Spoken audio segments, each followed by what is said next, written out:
하나님 감사합니다.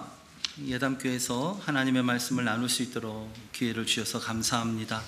하나님 그리스도인으로 살아가는 하나님의 마음을 허락하여 주옵소서. 특별히 하나님 강성주 목사님 총회 참석자 계십니다. 그곳에도 하나님 함께 하셔서 하나님 주시는 큰 꿈과 비전들을 발견하고 안전하게 돌아오실 수 있도록 축복하여 주옵소서. 예수님의 이름으로 기도합니다. 아멘. 예, 반갑습니다. 네, 1년 4개월 전에 여기서 설교 한번 했었는데 또 이렇게 설교할 수 있는 기회를 주셔서 참 감사를 드립니다. 저는 예담교회 이름을 되게 좋아합니다. 왜냐하면 예수님을 닮고 싶은 거룩한 욕심이 있기 때문에 그렇습니다. 강성주 목사님 예담교회 담임하고 계시는데요. 저희 와이프 선배 목사님이시죠. 근데 강성주 목사님하고 저하고는 이렇게 많이 다릅니다. 강 목사님은 공부도 많이 하시고 저는 공부를 아주 조금 하고 강성주 목사님은 좋은 목회자 집안에 자라고 저는 9대째 제사만 지내는 집안에서 태어났습니다. 그래서 저는 어렸을 때부터 제사 지내는 법을 배웠고 어떻게 하면은 이방신에게 제사를 잘 지낼까 이것만 연구하신 분이 저희 아버지 작은아버지셨죠. 그런 집안에서 자랐습니다. 그런데 강 목사님하고 저하고 또 닮은 꼴이 있어요. 강 목사님 보니까 축구를 좋아하세요. 또 강 목사님 저처럼 머리가 조금씩 벗겨지고 계시더라고요. 그래서 조금씩 이렇게 닮은 꼴들이 있는데 예수님 닮는 거 오늘 설교 제목이 그리스도인으로 살아가기입니다. 예수님을 닮아가는 거 이것이 우리에게 있어서 크나큰 도전거리요 또 화제거리가 되기를 바랍니다. 특별히 예담교회라는 이름으로 모여있는 우리 예담교회 성도님들 정말 그리스도인다운 정말 예수님을 닮은 사람이라는 칭함을 얻는 그런 축복이 예담교회에 다니는 동안 있기를 주의 이름으로 축원해 드립니다. 성경에 보니까요 예수님의 사람들은 어떠했는지 사도행전 2장에 보면 이렇게 가르칩니다. 날마다 마음을 같이하여 성전에 모이기를 힘쓰고 집에서 떡을 떼며 기쁨과 순전한 마음으로 음식을 먹고 하나님을 찬미하고 또 온 백성에게 칭송을 받았더라 라고 성경은 가르칩니다. 교회 다녔습니다. 예수님 믿고 나서 성령도 받고 방언도 했어요. 그것뿐만이 아니라 온 백성들에게 다 칭송을 받았다고 성경은 가르칩니다. 안 믿는 남편이 당신 보니까 예수님 믿는 것 같아. 안 믿는 부인이 당신 보니까 예수님 믿는 것 같아. 안 믿는 시아버님이 부모님이 정말 너 교회 다니는 사람 같다. 너 예수님 믿는 사람 같다라는 칭호를 사도행전 2장에서부터 받았다는 것이죠. 그리고 사도행전 11장에 가니까 또 이렇게 얘기합니다. 제자들이 비로소 안디옥에서 그리스도인이라 칭함을 얻었더라라고 얘기합니다. 비로소 안디옥에서 그리스도인 정말 그리스도를 닮은 사람이다라는 그런 칭호를 안디옥에서 받았다라고 이렇게 얘기합니다. 여러분 이것이 바로 우리 예수 믿는 사람들이 반드시 들어야 될 그런 칭호인 줄로 믿습니다. 그러기에 우리 예수님 닮기를 작정한 우리 예담교회 성도님들 정말 이 뉴질랜드 땅에서 정말 예수님 닮은 사람을 만나기를 원하면 예담교회 가라. 또 예수님 닮은 사람처럼 변화되기 원하면 예담교회 가라 라고 그런 말을 들을 수 있을 만큼 아름다운 예수님의 사람들이 많이 이곳에서 배출되기를 주의 이름으로 축원해 드립니다. 하버드대학교 전 총장이었던 나단 푸시라는 사람은 자기 제자들에게 이렇게 얘기합니다. 요즘 같은 시대는 흔들 수 있는 깃발이 없다. 그리고 요즘 같은 시대는 믿을 수 있는 신조가 없고 요즘 같은 시대는 부를 수 있는 노래가 없고 요즘 같은 시대는 믿고 따를 수 있는 지도자가 없다라고 이렇게 한탄해하면서 자기 하버드대학교 자기 제자들에게 이렇게 강연을 한 내용이 있습니다. 이 시대는요 따를 수 있는 지도자가 없다. 정말 닮고 싶은 예수 믿는 사람 나 저렇게 살고 싶어 라고 따를 수 있는 사람 저에게는요 그런 사람이 한국에 한 분 있습니다. 나 저렇게 예수님 믿고 싶다. 내가 목사로 하나님께 기름 부음을 받았는데 난 저렇게 목사 생활 하고 싶다라고 존경하는 한 분이 계십니다. 지금은 80이 넘으신 아주 고령의 목사님이신데 정말 그런 마음이 있어요. 우리에게 그런 멘토가 있다는 것은요 얼마나 중요한지 모릅니다. 또 그리고 우리가 그런 멘토가 돼야 됩니다. 내 자녀들에게 내 주변 사람들에게 아버지처럼 엄마처럼 나도 예수님 믿고 싶어요 라는 그런 칭호를 듣는 것이 굉장히 중요합니다. 요즘은 월드컵 시즌이죠. 축구를 잘하는 여러 가지 방법이 있지만 그 중에 하나는요 좋은 멘토를 선정하고 그 멘토를 따라가는 겁니다. 여러분 훌륭한 축구 선수들 한번 보세요. 자기가 존경하는 선수가 꼭 있습니다. 난 그런 선수처럼 그런 미드필더가 되고 싶다. 그런 스트라이커가 되고 싶다라고 꼭 그렇게 얘기를 합니다. 우리에게요, 그런 어떤 마음들이 없다면 정말 그리스도인으로서 살아가는 것, 그리스도인으로서 그리스도를 닮아가는 것은 쉽지 않을 수 있습니다. 사도 바울은 로마서에 보면 이렇게 얘기합니다. 로마서 16장 25절에 보니까 이렇게 얘기합니다. 나의 복음과 그리스도를 전파하겠노라라고 이렇게 얘기합니다. 이 말은 굉장히 어폐가 있습니다. 사도 바울이 도대체 누구이게? 그는 하나님의 아들 그리스도 아닙니다. 그런데 담대하게 외칩니다. 그리스도를 전파하라 이렇게 얘기하지 않습니다. 나의 복음과 그리스도를 전파하라라고 얘기합니다. 아니, 사도 바울이 무슨 복음입니까? 나의 복음과 그리스도를 무슨 뜻으로 전합니까? 근데 사도 바울의 이 의미는 그 의미가 아닙니다. 사도 바울은요, 자기를 통해 나타난 하나님의 말씀, 자기를 통해 나타난 하나님의 인격, 자기를 통해 드러난 하나님의 능력, 이런 하나님의 능력의 복음을 전파하라라고 이렇게 얘기합니다. 여러분, 이런 사도 바울의 이런 담대한 은혜가 우리 안에 있기를 주의 이름으로 축원해 드립니다. 예수님 돌아가시고 나서 사후 160년경에요, 서머나 지역에 서머나 교회를 담당하시는 담임 목사님이신 폴리갑이라는 목사님이 있습니다. 이는요, 참 이 성경 역사, 기독교 역사에 보면 아주 참 예수님은 닮은 사람 중에 정말 그렇게 닮은 사람이 있죠. 예수님 믿는다고 핍박이 들어옵니다. 그래서 많은 사람, 주변 사람들이 다 죽임을 당합니다. 이 가운데도 폴리갑이라는 이 목사님도 빼놓을 수 없겠죠. 죽임을 당하는 위험에 처합니다. 많은 사람들이 불에 태워서 화형식을 거행됩니다. 그럴 때 그 일을 담당했던 군인 장교가 와서 폴리갑 목사님을 화형식 앞에 데리고 옵니다. 그래서 불을 지피기 전에 물어봅니다. 한 번만 예수님을 부인하면 내가 당신을 살려줄 것이다 라고 이렇게 얘기합니다. 그럴 때 폴리갑 목사님이 나는 그렇게 할 수 없습니다 라고 이렇게 얘기합니다. 그리고 나서 불을 지핍니다. 그리고 나서 마지막으로 폴리갑 목사님이 죽기 바로 전에 그 군인 그 간부가 와서 한 번 더 요청합니다. 이때는 명령이 아니라 요청을 합니다. 폴리갑 목사님, 난 당신의 인격을 알고 있습니다. 당신의 선함을 알고 있습니다. 그리고 당신의 아름다움을 내가 오히려 존경합니다. 제발 다른 사람들 눈이 있으니 내 앞에서 예수님을 부인한다는 그 표정 한마디, 말 한마디만 해주십시오. 그러면 나는 당신을 살려주고 싶습니다 라고 이렇게 얘기합니다. 그럴 때 폴리갑 목사님이 이렇게 답변을 합니다. 86년 동안 내가 주님을 섬겼고 그분이 나에게 해롭게 한 적이 단 한 번도 없는데 내가 어떻게 나의 주님을 이 단 한순간 살겠다고 부인할 수 있겠습니까? 라고 얘기하고 화형식에서 불이 타서 죄로 죽어갑니다. 여러분, 많은 자기를 오히려 죽이려고 했던 사람까지 그를 살리고 싶어 할 만큼 아름다운 그리스도의 사람, 하나님의 사람이라 칭함을 받았던 사람이 바로 이 폴리갑 목사님입니다. 이 목사님뿐만 아니라 우리 모두도 그렇게 변화되는 그런 은혜가 있기를 바랍니다. 저는 한국에서 13년 동안 목회를 했습니다. 그리고 이 나라 와서는 목회를 하지 않습니다. 올해 하나님께서 길을 열어주시지 않았다기보다는 저는 목회를 별로 하고 싶지 않습니다. 왜냐하면 저는 선교에 대한 비전이 있습니다. 선교에 대한 비전이 있기 때문에 선교 후보생으로서 이제 북한 선교를 할 마음들이 지금도 준비하고 있고 지금도 할 마음이 있기 때문에 목회에 대한 마음이 별로 하나님이 주시질 않아요. 근데 한국에서 13년 동안 목회를 했습니다. 지금은 제가 오늘 아침에 넥타이를 맬까 말까 하다가 안 맸어요. 왜냐하면 일부러 이제 편하게 하려고 안 맸습니다. 저는 한국에서 목회하면서 13년 동안 넥타이를 풀어본 적이 없습니다. 단 하루도 넥타이를 풀어본 적이 없어요. 하루에 신방 10가정, 많을 때는 40가정씩 다닙니다. 제가 다녔던 교회가 크기 때문에 그 부목사로 있으니까 신방이 끊이지는 않습니다. 13년 동안 설교를 합니다. 하루에 40가정을 신방을 하면 40번 설교를 합니다. 성경을 달달 외웁니다. 성경 제가 54번 읽었거든요. 성경 어디 있는지 다 압니다. 누가 얘기하면 머릿속에 달달 돌아가죠. 새벽 예배에 빠져본 적이 없습니다. 새벽 4시에 출근하고 10시에 저녁에 집에 옵니다. 입에서 단내가 납니다. 그렇게 열심히 하나님을 섬겼는데 가까이 있는 제 아내는 저를 그 목사라고 보지 않습니다. 가까이 있는 제 자녀들은 저를 목사 아버지로 존경하지 않습니다. 제가 그토록 사랑하는 내 부모님은 나를 목사 아들 뒀다고 좋아하지 않습니다. 그렇게 친했던 내 친구들은 나를 그리스도인이라고 인정해 주지 않습니다. 한국에서 목회하고 이 나라 와서 갖는 이 영적인 이 괴리감, 이것은 너무너무 컸습니다.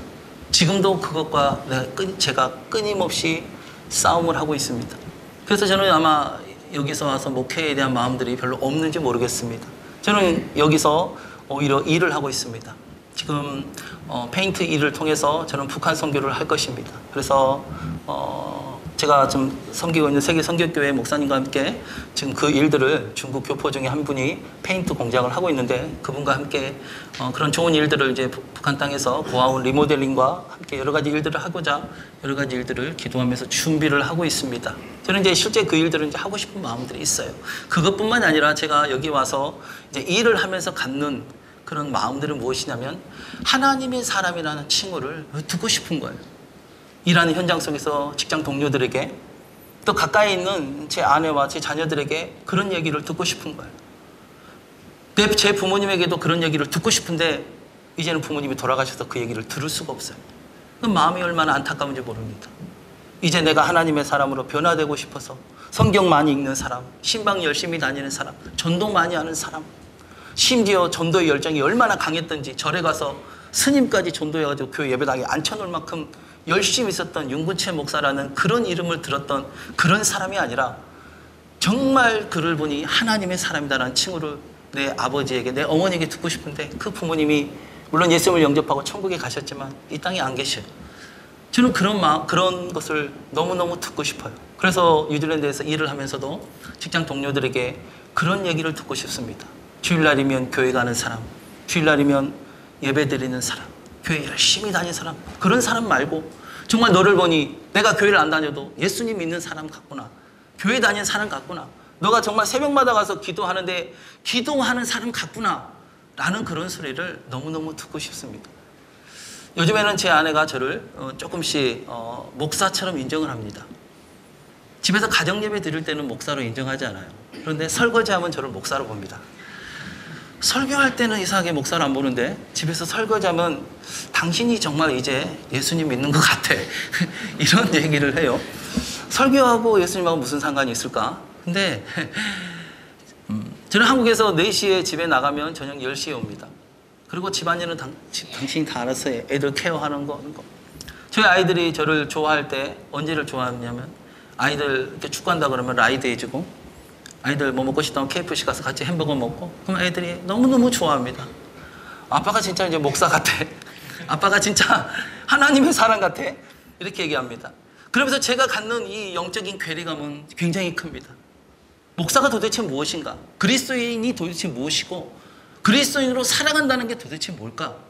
라는 그런 마음속의 갈등들을 느끼기 시작합니다. 여러분, 오늘 이 부분에 대해서 우리 같이 말씀을 나눠보기를 원합니다.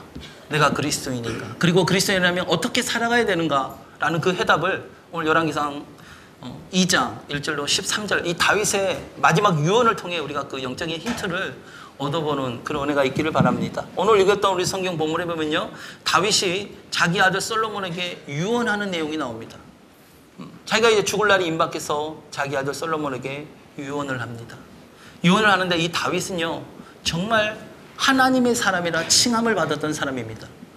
지금도 이스라엘 백성들에게 가장 존경받는 사람은 다윗입니다. 다윗이 다시 오기를 바라는, 다윗의 태평시대가 다시 오기를 바랄 만큼 하나님의 사람으로 칭함을 받았던 사람이 이 다윗입니다. 심지어 사무엘상 22장에 보면요, 다윗이 자기 사위에게 장인 어린이었던 사울에게 쫓김을 받습니다. 그래서 광야로 도망을 갑니다. 광야로 도망갔는데 다윗이 그 어린 나이에도 불구하고 성경은 이렇게 얘기합니다. 환난당한 모든 자와 빚진 모든 자와 마음이 원통한 모든 자가 다 다윗에게 몰려왔더라라고 이렇게 얘기합니다. 그것은 다윗이 싸움을 잘하고 골리앗을 때려 눕히고 그리고 뭐 돈이 많고 그게 아니라 다윗이 가지고 있었던 다윗의 인품과 인격 앞에 모든 사람들이 몰려들기 시작합니다. 다윗에게 가면 환난당하도 품어줘. 다윗에게 가면 빚진 자도 품어줘. 다윗에게 가면 어려움 당하도 품어줘. 그는 정말 하나님의 사람이야 라는 그런 칭을 얻었기에 광야로 도망갔는데도 거기에 400명, 600명까지 몰려드는 그런 역사가 있었다는 것이죠. 오늘 이렇게 하나님의 사람으로 칭을 받던 이 다윗이 자기 아들 솔로몬에게 유언하는데요, 3가지 부분으로 크게 유언을 합니다. 이 유언이 우리에게 그리스도인으로 살아가는 좋은 영적인 해답이 되기를 주의 이름으로 축원해 드립니다. 첫 번째로요, 다윗이 무엇이라고 유언을 합니까? 2절에 보면 이렇게 얘기합니다. 우리 2절 같이 한번 읽어보겠습니다. 2절 시작. 또는 힘써 대장부가 되고. 아멘. 다윗이 첫 번째로 유언하는 것은 이겁니다. 내가 이제 세상 모든 사람의 가는 길로 가게 되었노니라고 이렇게 얘기합니다. 다윗의 유언의 첫 번째는 무엇이냐면요, 죽음을 인정하는 것입니다. 여러분, 그리스도인으로 이 땅에 살아가기 위해서 가장 필요한 것이 있다면 그것은 인정하는 것입니다. 내가 죄인임을 인정할 때부터 의인 대신 예수 그리스도가 필요합니다. 그래서 우리가 제일 먼저 예수 그리스도를 영접할 때 무엇을 합니까? 자기의 죄인인 것을 고백하게 합니다. 내가 죄인인 것을 인정해야 의인 대신 예수 그리스도가 필요한 것이죠. 학생들도 마찬가지입니다. 우리 학생 같이 예배 드리는데요, 내가 공부를 못한다고 인정해야 그때부터 공부를 잘하고 싶은 욕심이 생기고 공부를 잘하는 친구를 보면서 배우기 시작합니다. 근데 공부 못하는 친구들의 특징은요, 자기는 잘한다는 거예요. 나는 잘한다. 엄마, 나처럼 하는 애 있어? 이렇게 얘기해요. 아빠, 나처럼 열심히 하는 애 있어? 난 그래도 쟤보단 잘해. 그래. 보면 꼴등이 하는 애랑 비교를 하는 거죠. 자기가 못한다고 인정해야 그때부터 잘하는 겁니다. 저 이 일을 합니다. 일의 현장에 있어요. 그런데 일을 현장에 하면서 돈을 못 버는 사람들이 있어요. 사업을 하는데 돈을 벌어야죠. 사업을 하는 목적은 돈입니다. 이윤을 남겨야 돼요. 돈을 벌어야 돈을 못 버는 사람의 특징이 있습니다. 어떤 사람이냐면 자기가 실패했음을 인정하지 않습니다. 실패했음을 인정해야 그때부터 성공한 사람들을 보면서 배우기 시작합니다. 그리고 자기의 틀렸던 부분을 고치기 시작합니다. 나는 맞다는 거예요. 나는 맞는데 자꾸 환경이 안 맞다는 거죠. 갑자기 경제 환경이 안 좋아졌다는 거예요. 갑자기 뉴질랜드 정부에서 이런 정책을 바꿨다는 거예요. 한국에 제 동생이 있습니다. BMW 7시리즈만 타고 다니는 부동산 업자가 제 동생입니다. 이 한국말로 가오를 아주 많이 잡고 다니는 동생이 하나 있는데, 제가 카톡을 보냅니다. 교회를 잘 다니다가 안 다녀요. 보냅니다. 그러면 동생이 이럽니다. 요새 사업 어떠니? 라고 제가 보내면 동생이 오는 답장은 항상 똑같습니다. 제 카톡 보여드릴까요? 똑같아요. 뭐라고 똑같냐면, 형 요새 경기가 안 좋네, 이럽니다. 도대체 네 경기는 언제 좋냐? 그럼 남들은 돈을 왜 번다냐? 제가 이제 그렇게 전라도 사투리를 써가면서 얘기를 해요. 경기가 안 좋다는 거예요. 자기가 지금 잘못하고 있고 자기가 사업 운영을 잘못하고 있다는 걸 인정하면 그때부터 회사 내부 구조라든가 재정 구조라든가 직원 구조라든가 여러 가지 부분들을 조정하면서 더 좋은 부분들을 배워나가기 시작할 텐데, 자기는 항상 잘하고 있는데 경기가 안 좋다는 거예요. 박근혜 정부가 들어서면서 뭐가 안 됐다는 거예요. 자기는 자꾸 주변 사람들 핑계를 댑니다. 여러분, 인정할 때부터요, 그때부터 성공의 길, 축복의 길, 하나님의 은혜의 길에 접어들 수 있습니다. 여러분, 자신의 연약함을 인정하는 사람이 그때부터 기도하기 시작합니다. 제가 뉴질랜드에 와서 한국에서는 제가 새벽 예배를 한 번도 빠져본 적이 없습니다. 정말 불신자 가정이 태어났지만 새벽 예배만큼은 빠져본 적이 없어요. 제 별명이, 청년 때 별명이 방석 까는 자였어요. 방석 까는 자. 지금은 이렇게 예배드리지만 저희 교회에서는 이제 방석이 있었어요. 이렇게 방석이 있는데, 제가 그때 이제 고시 공부할 때죠. 23살 이때 고시 공부하면서도 막 고시원에서 공부하면서도 새벽 예배를 빠져본 적이 없어요. 그래서 별명이 방석 까는 청년이었어요. 오늘 방석 까는 청년 왔어? 그럼 방석 쫙 내시면 되면 성도님들 오시기를 다 깔아놔요.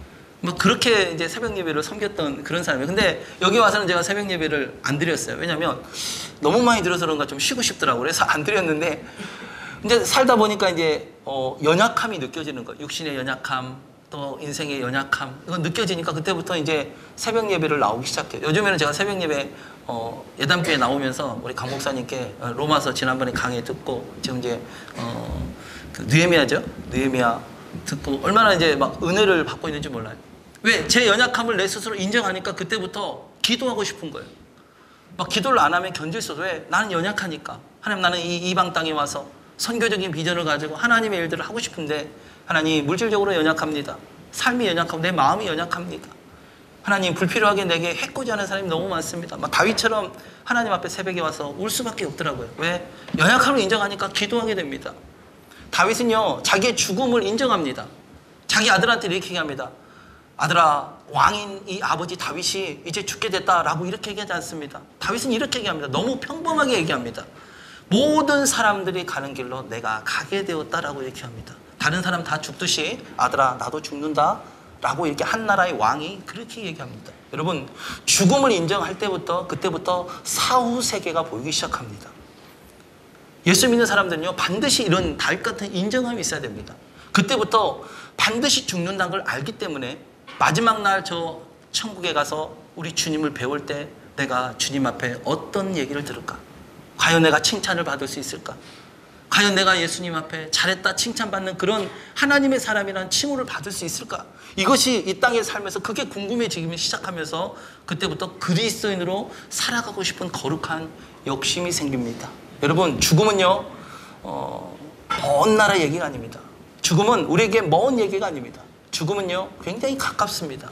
그래서 죽음을 이상하게 생각하지 마십시오. 태어남도 가깝지만 죽음도 가깝습니다. 그래서 죽음을 두려워하면 안 됩니다. 죽을까봐, 망할까봐, 안 될까봐 두려워하기 시작하면 그때부터 성경에 보니까 마귀의 종이 돼서 끌려간다라고 성경은 가르칩니다. 죽음은요 가까이 있습니다. 제 사랑하는 부모님도 돌아가시더라고요. 영원히 우리 아들, 우리 손주들 보면서 과자 사줄 것 같던 우리 아버지도, 우리 할머니, 우리 어머니도 다 돌아가시더라고요. 다 죽습니다. 제가 얼마 전에 급체를 했어요. 정말 급체를 하니까 급하게 죽을 것 같더라고요. 정말 얼굴이 노래지면서 막 죽을 것 같습니다. 제가 혈압이 높아서 스스로 막 수지침을 합니다. 안 그러면 막 혈압이 높아서 막 어지러워지고 머리가 아파서 죽을 것 같아요. 막 그랬는데 그날은 급체까지 하니까 완전히 사람이 완전히 아웃이 되더라고요. 그래서 제가 저희 아이들한테 이랬습니다. 아빠가 아무래도 죽을 것 같다. 물론 급체했다고 죽겠습니까? 근데 정말 죽을 만큼 괴로웠어요. 정말 너무너무 힘들었는데 죽을 것 같다라고 해서 그랬더니 우리 애들이 아유 아빠 무슨 그런 얘기를 하세요. 그러니 아니야. 죽음은 우리에게 먼 게 아니야. 물론 이제 그때 긴 얘기를 못했어요. 너무 힘들어서 긴 얘기를 못했는데 제 마음은 그랬습니다. 죽음은 먼 얘기가 아니다. 죽음은 우리에게 가까이 있다. 죽음을 인정할 때부터 그때부터 이 땅에 살아가는 그리스도인이 무엇인지, 그리고 저 천국에 가서 내가 주님을 배울 때 뭐라고 얘기할지 그것을 가까이에서 경험하고 가까이에서 결심하게 됩니다. 여러분, 그리스도인으로 살아가는 첫 번째 영적인 힌트는요, 여러분 인정하는 겁니다. 여러분 연약함을 인정하세요. 그리고 실패했으면 실패를 인정하세요. 그리고 부족한 거 있으면 부족한 것을 인정하세요. 그리고 인정하고 나서 우리에게 능력 되시고 모든 것을 주시는 그 주님 앞에 엎드리는 은혜가 있기를 주의 이름으로 축원해 드립니다. 두 번째로 필요한, 그리스도인으로 살아가기 위해서 필요한 것은요, 다윗을 유언을 통해 알 수 있는 것은요, 힘써 대장부가 되라고 다윗은 그렇게 유언을 합니다. 우리 2절 다시 한번 읽어보겠습니다. 2절 시작. 내가 이제 세상 모든 사람이 가는 길로 가게 되었노니 너는 힘써 대장부가 되고, 아멘. 힘써 대장부가 되라 라고 이렇게 합니다. 여러분, 그리스도인으로 살아가기 위해서는요, 힘을 써서 대장부가 돼야 됩니다. 대장부가 된다는 얘기는 성경에 보니까 고린도전서 16장 13절에 보니까 이렇게 얘기합니다. 남자답게 강건하라 라고 얘기합니다. 성경에서 남자라는 것은 성을 얘기하는 게 아닙니다. 남자, 여자 이런 게 아니라 어떤 하나의 비유법 같은 것이죠. 남자답게 강건하는 얘기는 남자처럼 힘써 대장부가 돼서 배포가 크고 모든 것을 관용하고 넓게 가질 수 있을 만큼 마음을 넓게 쓰라라는 이렇게 얘기합니다. 여러분, 징기스칸의 예화를 아시죠? 징기스칸이 항상 승승장구했던 건 아닙니다. 부족들 간의 영적인 그 전쟁을 벌리면서 징기스칸이 자기 아내를 빼앗깁니다. 빼앗겼는데 빼앗겨서 다시 나중에 전쟁에 이겨서 데려옵니다. 그랬더니 자기 아내가 배가 불러서 적장에 아이를 임신해 있습니다. 그럴 때 보통 남자들 같으면 단칼에 이렇게 베는 게 이렇게 보통 보면 이게 사극이나 이런 거 보면 역사입니다. 근데 징기스칸은 그렇게 하지 않습니다. 정말 남자답게 강건한 것 같아요. 그래서 몽골 사람들이 징기스칸을 그렇게 존경하는 것 같습니다. 징기스칸이 이렇게 얘기합니다. 자기 아내에게 미안하다고 얘기합니다. 내가 힘이 없어서 당신을 지켜주지 못했다고 이렇게 합니다. 그러면서 그 아들을 자기의 후계자로 삼습니다. 참 남자답게 강건한 것이죠. 속이 넓습니다. 쫀쫀하지 않습니다. 잘 삐지지 않습니다. 근데 남자들이 잘 삐져요. 저도 잘 삐집니다. 남자들이 참 잘 삐져요. 여자들은 오히려 강건한 것 같아요. 여자들은 이 바늘로 찔러도 피 한 방울 안 나는 만큼 아주 강해요. 저희 와이프는요, 아무리 화가 나도 저한테 웃으면서 대화를 합니다. 저는 대화가 안 돼요. 얼굴 보기도 싫어요. 참고 나가버립니다. 밖에 나가서 혼자 공 차고 놀아요. 왜냐면 스트레스가 안 풀려요. 근데 여자들은 안 그렇더라고요. 여러분, 남자답게 강건하라, 남자답게 힘써 대장부가 되라 라고 이렇게 얘기하는 다윗의 마음이 무엇이냐면요, 여러분, 이 마음의 그릇이요, 그 인생의 그릇입니다. 그 삶의 그릇이죠. 저는요, 대통령이 누구가 되든지 간에 대통령을 존경합니다. 왜냐면요, 그 사람은요, 품는 그릇이 틀립니다. 이 사람이 내가 좋아하는 대통령이 됐네, 정치를 잘하네, 그것은 둘째 얘기고요. 하나의 어떤 수장이 됐다는 얘기는 그만큼 여당과 야당을 아우를 수 있을 만큼 그릇이 큰 사람입니다. 그러기에 우리에 있는 영적 지도자를 절대 존경하라는 성경의 말이 맞는 말이죠. 왜? 나보다 더 큰 사람이에요. 내 위에 있는 사장은요, 나보다 더 큰 사람입니다. 왜? 나처럼 이렇게 불평하는 직원도, 저렇게 불평하는 직원도, 저렇게 삐뚤어진 사람도, 저렇게 다혈질인 사람도, 저렇게 막 편협한 사람도 다 품고 가는 게 이제 사장이죠. 오너란 말이죠. 나보다 그릇이 큰 사람입니다. 그렇게 자기가 얼마나 마음이 넓은지, 힘써 대장부가 돼서 자기의 그릇이 얼마나 넓은지가요, 그 사람의 그릇입니다.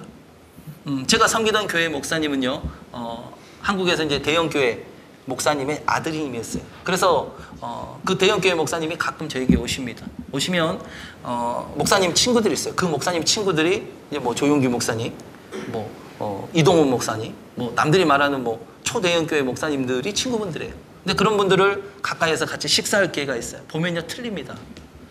그릇이 틀립니다. 이게 뭐 큰 교회 한다고 해서 뭐 이렇게 뭐 능력 있고 이런 게 아니라 이 인격이나 품는 스타일 자체가 완전히 틀립니다. 가까이에서 이렇게 있으면 그릇 자체가 틀리다고 그랬죠. 여러분, 다윗은요, 자기 아들 솔로몬에게 이렇게 합니다. 힘써 대장부가 되라 라고 얘기하는 것은요, 그릇을 넓히다 라는 것입니다. 여러분, 마음의 그릇을 넓히는 은혜가 있기를 바랍니다. 특별히 우리 남자들 마음의 그릇을 넓혀야 됩니다. 제가 남자이기 때문에 얘기해요. 우리 남자들이 너무너무 속이 좁아요. 너무너무 속이 좁습니다. 그래서 잘 삐집니다. 너무너무 잘 삐져요. 마음의 그릇을 넓혀야 됩니다. 마음의 그릇을 넓힌 만큼 하나님께서 주시는 은혜가 틀립니다. 저는 설교할 때 이런 표현들을 자주 씁니다. 자판기라는 표현을 자주 쓰는데요, 우리는 자판기가 아닙니다. 남이 나에게 미움을 주면 미움을 발산하고, 다른 사람이 나에게 웃어주면 나도 웃음을 발산하는 자판기가 아닙니다. 우리는 미움이 들어와도 그것을 용서로 뿜어낼 수 있는 그리스도의 사람입니다. 우리는 나에게 화를 줘도 나는 그것을 품을 수 있을 만큼 하나님 안에서 변화된 그리스도인이라는 것이죠. 그리고 우리는 자판기가 아닙니다. 코카콜라를 누르면 코카콜라가 나오고, 환타를 누르면 환타가 나오고, 그게 아닙니다. 화를 집어넣으면 화가 나오고, 미움을 집어넣으면 미움이 나오는 게 아니에요. 집어넣는 건 다를지라도 나오는 것은 틀려야 됩니다. 이게 바로 그리스도인입니다. 속이 넓은 사람, 품을 수 있는 사람. 그래서 간장종지만한 사람은요, 간장종지만큼 하나님 은혜가 담깁니다. 그런데요, 태평양처럼 마음이 넓은 사람은요, 많은 것들을 품어낼 수 있습니다. 그러게 많은 것들을 아우를 수 있고, 아는 것을 아우를 수 있기 때문에 하나님께서 많은 일들을 맡길 수 있습니다. 우리가 그리스도인으로 살아가기 위해서 두 번째로 반드시 기억해야 될 것은 힘써 대장부가 되라는 겁니다. 여러분, 힘을 쓰라는 겁니다. 힘을 쓰지 않으면 안 됩니다. 대장부가 돼야지, 대장부 돼야지 라고 가서 딱 집에 갔는데 아내가 화를 나게 해요. 아유, 말씀 들어봤자 뭐해, 그러고 막 다 엎어버리고. 그게 아니라 힘을 쓰라는 겁니다. 그 순간에 힘을 써서, 맞아, 영적인 힘을 쓰고 하나님 주신 영적인 의지를 갖고 그 부분을 이겨낼 때부터 조금씩 사람이 그때부터 그릇이 커지기 시작하죠. 그릇이 커진 만큼 하나님께서 담겨주시는 은혜도 더 많아질 줄로 믿습니다.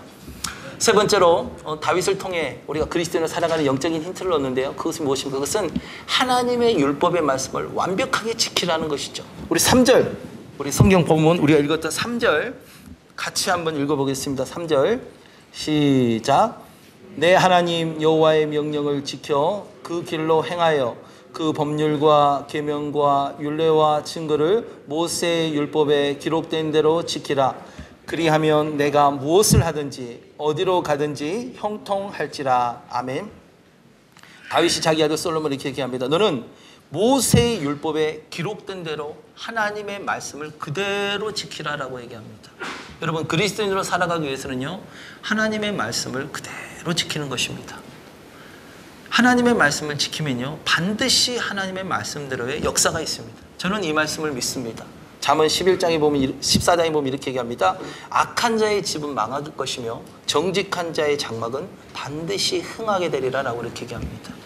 하나님의 말씀을 지키는 자는 반드시 흥하게 될 것이고, 하나님의 말씀을 지키지 않는 자는 반드시 망하게 되리라는 것이죠. 그래서 우리 예수 믿는 사람들, 그리스도인으로 살아가기 원한다면 반드시 원칙과 같은 하나님의 말씀, 십계명 말씀을 여러분 지켜내는 그런 은혜가 우리 안에 있기를 바랍니다. 반드시 지키는 자는 하나님께서 흥하는 역사가 있습니다. 이 하나님의 말씀을 지켜낼 때 우리가 한 가지 착각하지 말아야 될 것은, 자기 자신에게 먼저 지키고요, 다른 사람에 대해서는 관용하십시오. 나는 교회 가는데 나는 이렇게 11조 하는데, 나는 이렇게 예배 드리는데 너는 왜 안 해? 이게 아니죠. 자기에게 대해서는 굉장히 엄격하게 적용을 하지만 다른 사람에 대해서는 관용을 베풀 수 있을 만큼 여러분 하나님의 말씀을 바르게 적용하는 은혜가 있기를 바랍니다. 한번 오늘 성경 본문을 보세요. 이 유언을 누구에게 합니까? 솔로몬에게 합니다. 솔로몬이 봤을 때 자기 아버지 다윗은요, 범법자입니다. 살인자요, 간음자요, 온갖 죄를 다 저질렀던 게 자기 아버지입니다. 자기 아버지가 이렇게 얘기합니다.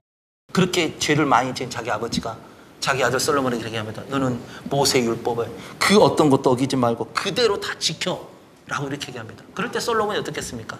아버지는 뭐 그렇게 지켰어요? 뭐 아버지는 그렇게 했어요? 라고 솔로몬이 그렇게 얘기하지 않습니다. 솔로몬이 정말 이렇게 위대한 태평성대를 이뤘던 그 다윗의 후계를 잇는 그런 왕이 될 수 있었군요. 솔로몬도 벌써 그릇이 틀립니다. 자기 아버지의 흠을 보는 게 아니라 그 흠을 극복하고 하나님의 은혜를 붙잡는 자기 아버지의 은혜의 손을 봤다는 것이죠. 여러분, 하나님의 말씀을 자기에게 엄격하게 적용하십시오. 그러나 다른 사람에 대해서는 여러분 관용할 수 있는 은혜가 있기를 바랍니다. 자기의 과거도 마찬가지입니다. 자기 과거도 마찬가지예요. 자기 과거에 대해서는요, 원칙에 어긋난 일을 설령 내가 했을 수 있어요. 십계명과 다르게 죄를 지었을 수 있습니다. 그러냐면요, 죄를 지은 그것 때문에 나는 하나님 말씀을 어겼어, 나는 이제 그리스도인으로 살아갈 수 없어, 그게 아닙니다. 다윗처럼 여러분 자기의 과거까지도 자기 스스로 그리스도 안에서 예수의 피로 용서함을 입고 다시 한번 하나님의 은혜를 붙잡기 위해서 방향 전환할 수 있는 그런 그리스도의 사람이 되는 그런 은혜가 우리 안에 있기를 바랍니다. 오늘 성경은 이렇게 얘기합니다. 그리스도인으로 살아가기 참 중요한 영적인 숙제를 줍니다. 그렇게 살아갔던 다윗은 세 가지를 얘기합니다. 첫 번째, 인정하는 삶을 살아.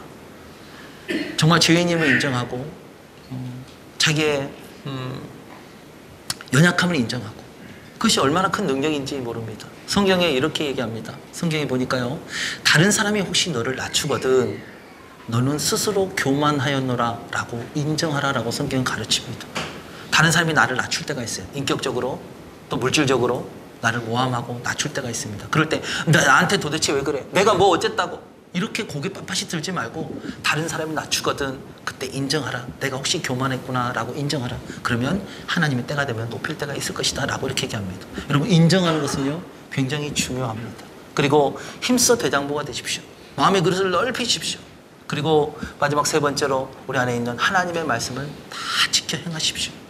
그럴 때 정말 그리스도인으로 살아가는 아름다운 하나님의 사람이 될 줄로 믿습니다. 한 가지만 말씀드리고 설교를 마치도록 하겠습니다. 혹시 그리스도인으로 살아가라라는 그 말을 들었을 때 혹시 그것을 영적인 부담감으로 느끼지는 않았으면 좋겠습니다. 혹시 이렇게 저처럼 나중에 예수님을 믿는 그런 경우, 이제 불신가정에서 예수님을 믿는 경우에는요, 약간 율법주의적 성향이 강합니다. 그래서 왜냐하면 집에 가면 영적 도전이 너무 많아요. 싸워야 될 영적 도전이 너무 많습니다. 그런데 이제 모태신앙으로 태어나서 아버지도 목사, 할아버지도 목사, 다 목사 집에 태어나면 영적으로 보면 굉장히 이렇게 자유하죠. 굉장히 축복된 가정에 태어난 것이죠. 그런데 이렇게 그리스도인으로 살아가십시오라고 말을 하면 받는 사람에 따라 틀립니다. 저처럼 이런 불신가정에 자라나는 사람, 그리스도인으로 살아가라 그러면 그때부터 이를 악물입니다. 그래, 이제 내가 그리스도인답게 살아야 되겠다라고 해서 영적인 고집스러운 모습으로 변화됩니다. 근데 또 좋은 목회자 집안에서 자라고 좋은 어떤 그리스도의 집안에서 자란 사람은요, 그리스도인답게 살아가십시오 라고 얘기하면 크게 감흥을 받지 않습니다. 왜? 지금도 잘 살고 있으니까. 그리스도인답게. 남들이 봤을 때 목회자 집안이고, 남들이 봤을 때 예수 믿는 집안이고, 우리 집은 장로님 집안이야, 우리 집은 뭔 집안이야, 그걸로 감흥을 받지 않습니다. 여러분, 그리스도인답게 살아가십시오라는 이 말씀을 들을 때 여러분, 그런 어떤 불필요한 때 여러분 에너지를 쓰지 마십시오. 오늘 성경 본문을 보십시오. 다윗이 정말 자기 아들 솔로몬에게 하고 싶었던 얘기는 뭘까요? 너는 인정해라. 내가 죽음을 인정해라. 그리고 힘써 대장부가 되라. 그리고 모든 하나님의 말씀을 지켜라. 이 얘기를 물론 하고 싶었겠죠. 그러나 다윗이 정말 하고 싶었던 얘기는 그 얘기가 아닙니다. 성경을 잘 보세요. 다윗이 정말 하고 싶었던 얘기는 3절 마지막 절에 나옵니다. 제가 읽어보겠습니다. 내 하나님 여호와의 명령을 지켜 그 길로 행하여 그 법률과 계명과 율례와 증거를 모세의 율법에 기록된 대로 지키라. 그리하면 내가 어디로 가든지 무엇을 하든지 형통할지라 라고 이렇게 얘기합니다. 다윗이 정말 자기 아들 솔로몬에게 하고 싶었던 얘기는 그리스도인답게 살아가라. 그러면 어떻게 되기라? 너가 어디를 가든지 무엇을 하든지 누구를 만나든지 너는 형통한 사람이 될 것이다. 자기 아들 솔로몬에게 그렇게 유언합니다. 여러분, 그리스도인으로 살아가는 하나님의 말씀은 부담으로 갖지 마십시오. 그리스도인으로 살아가기 시작할 때부터 하나님 안에서 여러분들은 형통한 삶을 살게 될 줄로 믿습니다. 어디를 가든지 누구를 만나든지 하나님과 영통하고 사람과 인통하고 물질과 물통하는 이 삼박자의 통함이 있는 하나님의 역사가 나타나게 될 줄로 믿습니다. 그렇게 살았던 사람이 바로 아브라함입니다. 아브라함은요, 창세기 20장, 21장, 22장에 보면 이렇게 얘기합니다. 자기 이방 나라의 왕들이 이렇게 얘기합니다. 아브라함을 보면서 야, 너는 무엇을 하든지 어디를 가든지 하나님이 축복하는 하나님의 사람이구나 라는 칭호를 받습니다. 그리고 그의 증손자였던 요셉이 이런 칭호를 받습니다. 요셉은 어딜 가든지 형통합니다. 보디발의 집에 끌려가도 형통하고 죄인의 집에 죄수로 끌려가도 형통합니다. 한 나라의 왕으로도 형통합니다. 그래도 왕조는 바뀌어도 총리는 안 바뀌는 이런 형통함을 누립니다. 여러분, 하나님의 사람으로 살아간다는 것은요, 이 세 가지가 통하는 겁니다. 교회만 가면 하나님의 은혜가 있고, 사람과 있으면 인간관계가 열리고, 사업을 하면 물질이 열리는 역사, 이것이 바로 하나님이 주셨던 그런 축복입니다. 다윗은 이 심정을 갖고 자기 아들 솔로몬에게 유언을 합니다. 아들아, 내가 이제 모든 사람의 길로 가게 됐다. 너는 힘써 대장부가 되고 하나님 모세의 율법에 기록된 걸 다 지키라. 그리하면 내가 무엇을 하든지 어딜 가든지 너는 정말 형통한 이스라엘의 왕이 될 것이다 라고 그렇게 유언합니다. 여러분, 이 유언의 말씀처럼 하나님 아버지의 심정이 이와 같을 줄로 믿습니다. 그러게 어딜 가든지 무엇을 하든지 형통한 그리스도인으로 살아가는 뉴질랜드 시민이 되기를 주의 이름으로 축원해 드립니다. 같이 기도하겠습니다. 이 시간 같이 기도할 때 하나님, 그리스도인으로 살아가기를 원합니다. 뉴질랜드에 삽니다. 하나님, 그리스도의 사람, 하나님의 사람이라는 칭함을 얻을 수 있는 예담교회 성도가 되기를 원합니다. 예수님 닮은 사람 되기를 원합니다. 하나님, 이번 한 주간도 그리스도인처럼 살아갈 수 있도록 마음의 그릇을 넓히고 또한 힘써 하나님의 말씀을 지키고 나의 연약함을 인정하는 그리스도의 삶이 될 수 있도록 하나님 축복해 주옵소서. 우리 한 1, 2분 정도 우리 합심해서 기도하도록 하겠습니다.